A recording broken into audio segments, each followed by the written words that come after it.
that scene on Squid Game that made everybody cry? You can learn how to play that really pretty song that plays during that scene. It's super easy. Anyone can do it.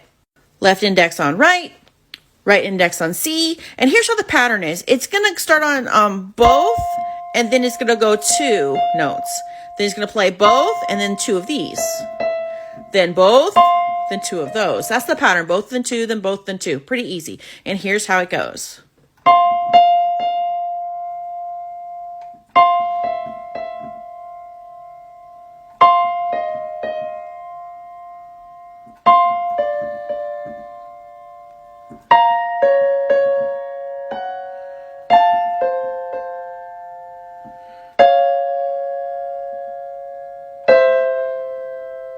You can do it.